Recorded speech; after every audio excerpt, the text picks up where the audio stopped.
2019 terakhir tuh paling banyak itu kita dalam waktu 1 bulan tuh lebih dari 15.000 pieces baju terjual dalam waktu satu bulan. Kita omset kotornya kalau memang normal itu di angka mencapai angka 400 selama 1 bulan tuh salesnya 400.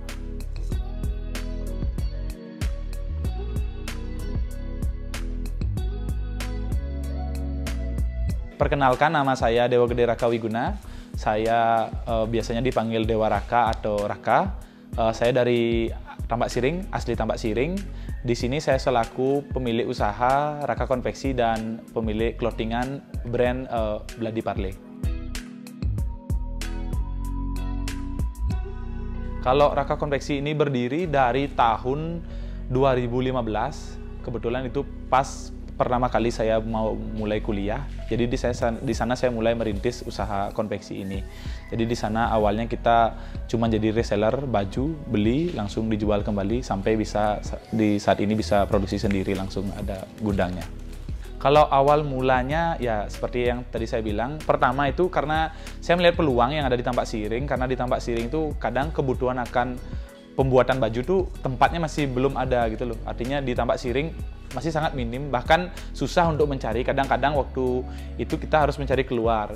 Minimal dari di Gianyar atau di Denpasar dah. Nah, dari sana tak lihat peluang kayaknya nih ke depannya kita bisa bergerak di sini. Jadi kita coba buka usaha konveksi. Sebelum sih bukan konveksi ya, belum ada nama sih 2015 tuh. Maksudnya kita cuman jual baju aja. Mau buat order baju ya di sini bisa. Kita handle order bajunya gitu.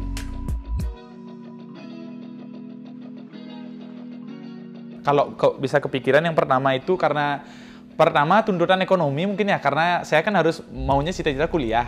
Nah, sebelum kuliah ini kan nganggur. Sebelum kuliah tamat SMA sempat kuliah setahun di perhotelan. Terus di perhotelan sudah sempat jadi tenaga kerja perhotelan setahun. Nah, setelah itu kayaknya kurang cocok di sana. Jadi timbul ide apa ya kira-kira usaha yang bisa mungkin dikembangkan di Tambak Siring. Jadi mungkin ini dah konveksi ini kayaknya jualan baju cocok, karena dikit orang yang jualan baju, belum ada. Maksudnya yang produksi baju menerima orderan. Kalau jual satuan kan sudah banyak, mereka bisa jadi reseller. Tapi yang untuk dari produksi menerima pesanan itu memang belum ada. Gitu. Itu awal mulanya kepikiran. Jadi kayaknya ada peluang untuk beberapa tahun ke depan nih kayaknya kita bisa berkembang. Untuk masalah gagal atau tidaknya itu pertama kali sih udah pasti pernah. Pertama kita ngambil tuh karena belum minimnya pengalaman, jadi kita nggak tahu bagaimana mekanisme order yang benar untuk handle waktu dan permodalan itu.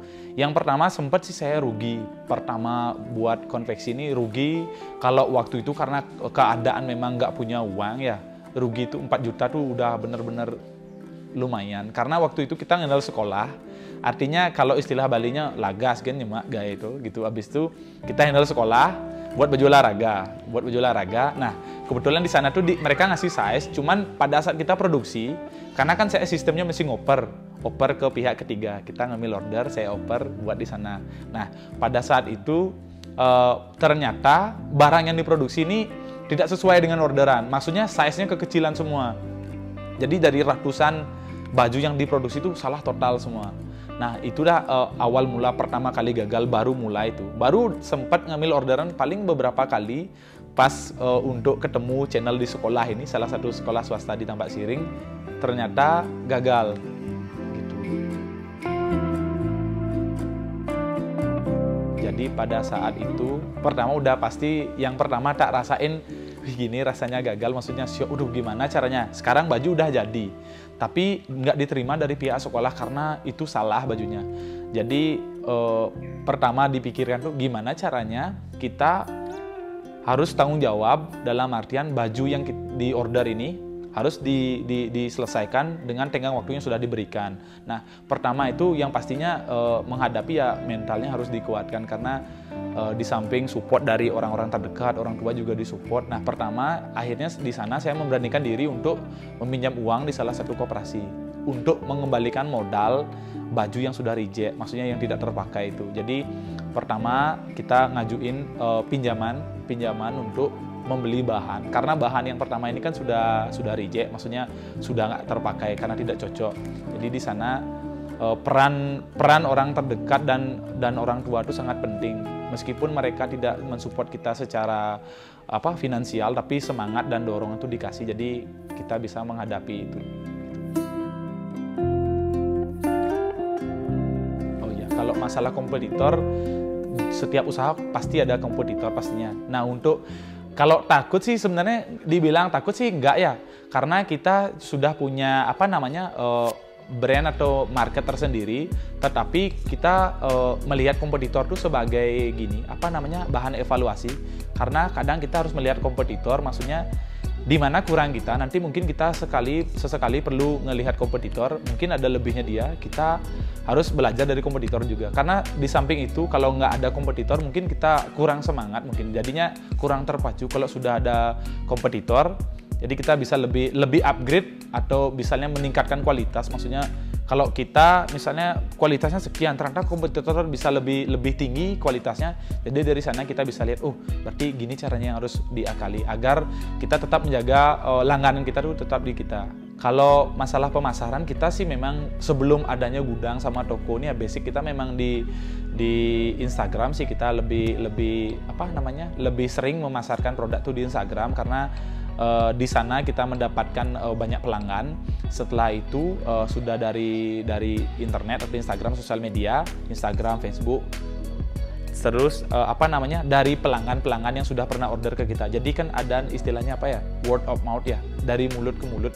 Itu juga berperan dalam pemasaran kita. Misalnya sekarang ada orang order di sini salah satu komunitas, ternyata produknya bagus dan dia suka, jadi otomatis dia sendiri yang langsung memasarkan ke temannya. Jadi kita mendapat customer dari customer yang sudah pernah kita handle, jadi dia ngarahin customernya ke kita lagi.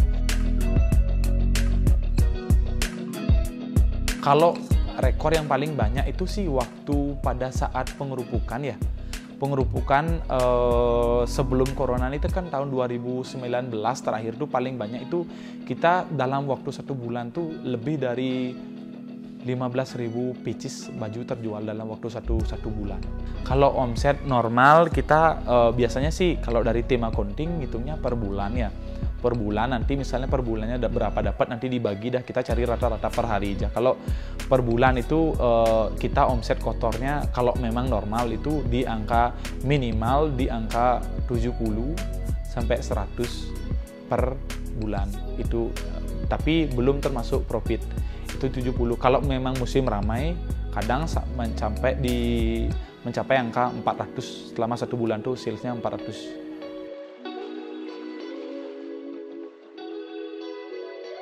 Kalau untuk harapan kedepannya kita pastinya akan lebih mengembangkan, kalau bisa kita akan mencakup pasar yang lebih luas dan pastinya membuka lapangan pekerjaan yang lebih banyak. Kita bisa cakup scope area yang pertama sih di daerah saya dulu, artinya kita bisa membuka lapangan pekerjaan untuk orang-orang sekitar sini, terutama di Tambak Siring, kalau bisa nanti lebih besar di Bali scope-nya. Dan karena kita juga ada pengembangan joinan dengan beberapa brand juga, itu biar bisa kita lebih dipercaya oleh para customer bahwa portofolio kita ini loh, kita bisa menghasilkan produk-produk yang berkualitas juga.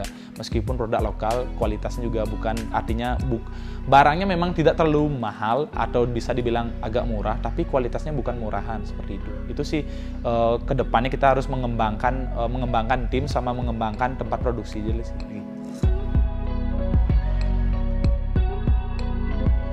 Kalau pesan untuk teman-teman yang ingin memulai usaha bisnis ya, kalau dari pandangan saya pribadi, kita itu yang pertama itu yang penting kita yakin dan suka akan apa yang kita lakukan. Misalnya kalau istilahnya sekarang passionnya apa ya, tapi kalau dari saya sih nggak berbicara passion ya, lebih ke bicara kita sukanya apa. Misalnya sukanya A, atau misalnya kita suka, kalau saya memang tertarik di bidang clothing dan di bidang jual-menjual, artinya saya hobi jualan. Jadi kita apapun dari dulu saya memang kalau memang bisa diuangkan, kita berusaha untuk mencari celah gimana caranya kita bisa bertahan hidup dengan uang. Terus yang kedua itu adalah keyakinan. Artinya kita kalau memang udah suka akan hal itu, kita harus yakin dan pastinya tekun ya. Meskipun saya belum kalau sekarang sih kadang-kadang orang anak-anak muda kan memang kadang-kadang moodnya nggak bisa terus bagus gitu loh. Tapi sometimes kita harus memang benar-benar tekun menjalani sesuatu yang kita harapkan di ke depan hari itu harus berhasil, kita benar-benar harus tekun. Itu yang kedua. Yang ketiga sih yang pastinya tetap semangat lah, karena masih muda kan nggak mungkin nggak semangat, pastilah semangat tiap hari. Nah, untuk yang ingin bekerja sama dengan kami atau ada teman-teman yang ingin membuat brand baru, nanti kami bisa menawarkan beberapa fasilitas. Untuk mendapatkannya kalian bisa langsung menghubungi Instagram kami @rakakonveksi, atau nanti bisa menghubungi kami langsung via WA nanti di nomornya 081 936 244 792. Nah, nanti ketika para teman-teman yang mungkin yang ada berminat nanti bisa menghubungi kami akan memberikan atau mungkin konsultasi, dan itu free. Misal teman-teman ingin membuat salah satu brand baru ini, kita bisa bantu dari desain, proses pemilihan bahan, proses sablon, dan segala macam keperluan brand itu kita bisa.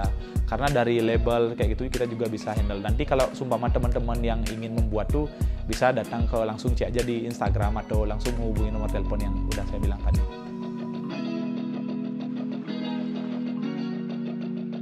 Oke, untuk teman-teman, terima kasih telah menonton video ini. Semoga cerita saya ini bisa bermanfaat dan menginspirasi teman-teman untuk menjadi wirausaha.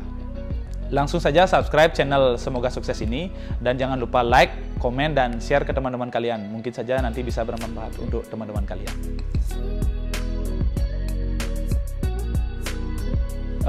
Kalau kita percaya, kita pasti bisa akan melakukan sesuatu.